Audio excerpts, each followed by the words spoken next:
दोस्तों, क्या आपकी दुकान अवैध सेटबैक के दायरे में आती है? कहीं आपके मार्केट का निर्माण भी अवैध सेटबैक के दायरे में तो नहीं?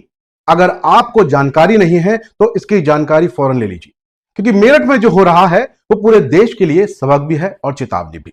जरा सा लालच आपके कल पर पूरी तरह भारी पड़ सकता है। फिर हाल मेरठ की सिसकियों जैसा हो सकता है। तस्वीरें आप देख रहे हैं, क्योंकि मेरठ सेंट्रल मार्केट में अवैध निर्माण के मामले को लेकर सुप्रीम कोर्ट ने गुरुवार को सुनवाई की थी। सुप्रीम कोर्ट ने बिना अनुमति के निर्माणों पर कार्रवाई जारी रखते हुए आदेश दिया है कि शास्त्री नगर योजना क्षेत्र के 859 संपत्तियों में सभी अवैध सेटबैक को 2 महीने के भीतर तोड़ दिया जाए। यहां आपको बता दें कि अवैध सेटबैक का मतलब है निर्माण साइट में अनिवार्य खुला स्थान होना। मेरठ के शास्त्री नगर में भी लगभग 44 इमारतें ऐसी हैं जिसमें स्कूल, बैंक और अस्पताल जैसी गतिविधियां चल रही हैं। इस मामले में सुप्रीम कोर्ट ने यूपी प्रशासन को फटकार भी लगाई है। सुप्रीम कोर्ट ने कहा है कि कानून का शासन जनता की मांग के आगे नहीं झुक सकता। यह मामला पूरे देश की आंख खोलने वाला है, ताकि आने वाले समय में अवैध रूप से इस तरह का बाजार देश में किसी भी हिस्से में ना बन सके। दरअसल कोर्ट ने यूपी के अधिकारियों को फटकार लगाई और कहा कि स्कूल, अस्पतालों और यहां तक कि सरकारी बैंकों को भी ऐसी इमारतों से चलने की इजाजत कैसे दी और किसने दी, जो पूरी तरह से अवैध और बिना मंजूरी के है। मामले में 6 अप्रैल को कोर्ट ने 859 संपत्तियों में से सेंट्रल मार्केट की 44 संपत्तियों को सील करने का आदेश दिया था और रिपोर्ट मांगी थी।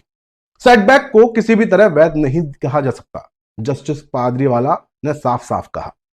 और जस्टिस के वी विश्वनाथन की पीठ में मामले की सुनवाई चल रही है।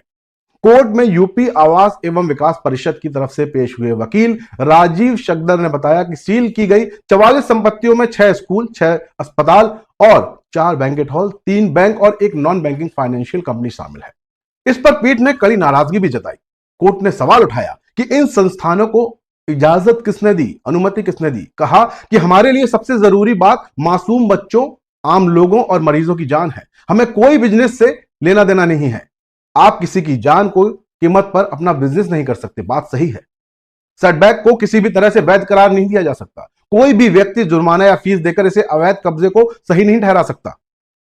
परिषद ध्वस्तीकरण करे और इस कार्रवाई में होने वाले खर्च को भी भवन के मालिकों से वसूला जाएगा। मतलब मुश्किलें और भी बढ़ गई हैं। दरअसल 1978 में आवास विकास ने यहां रेजिडेंशियल प्लॉट काटे थे। दोस्तों, ये जो तस्वीरें आप देख रहे हैं, लोगों ने प्लॉट मर्ज करके बड़े बड़े कमर्शियल कॉम्प्लेक्स बना लिए। आप तस्वीरें देख ही रहे हैं। 1990 में जब एक अधिकारी ने निर्माण रुकवाने का प्रयास किया तो व्यापारी ने उसे थप्पड़ मार दिया। बस ये थप्पड़ बड़ा भारी पड़ा। अधिकारी को इतना चुभा कि वो इसके को अदालत तक ले गया। फिर मामला सुप्रीम कोर्ट तक पहुंच गया। एससी ने 17 सितंबर 2025 को सभी अवैध निर्माण ध्वस्त कराने के आदेश भी दे दिए। सेंट्रल मार्केट बीजेपी का गढ़ माना जाता है। बीजेपी नेताओं ने कुछ महीनों पहले सुप्रीम कोर्ट के आदेश के विपरीत जाकर मेरठ कमिश्नर से आदेश करवा लिया कि अब ध्वस्तीकरण नहीं होगा। एससी को जब यह बात पता चली तो कमिश्नर साहब को भी फटकार मिली। अब हालात यह है कि सुप्रीम कोर्ट के सामने सब बेबस हो गए हैं। ना अधिकारी मदद कर पा रहे हैं, ना सरकार। 40 साल पहले जिन सैकड़ों लोगों ने सेंट्रल मार्केट में काम धंधे शुरू किए थे, आज उनकी हालत आपके सामने है। उन्हें खाली करने के लिए मजबूर है वो। एक ही झटके में सैकड़ों परिवार सड़क पर आ गए, शून्य हो गए। व्यापारी रो रहे हैं, आंदोलन कर रहे हैं। आप तस्वीरें देख रहे हैं। उम्मीद ना के बराबर है उन्हें कोई राहत मिले। फिलहाल तो यहां यही कहना सही है कि कोई भी काम कानून के दायरे में रहकर करना चाहिए। तो अगर आप भी अवैध निर्माण के शिकार हैं तो वक्त रहते खुद को सही कर लें, वरना उसे तोड़ने का पैसा भी आपको ही देना होगा, क्योंकि कानून सबके लिए बराबर है।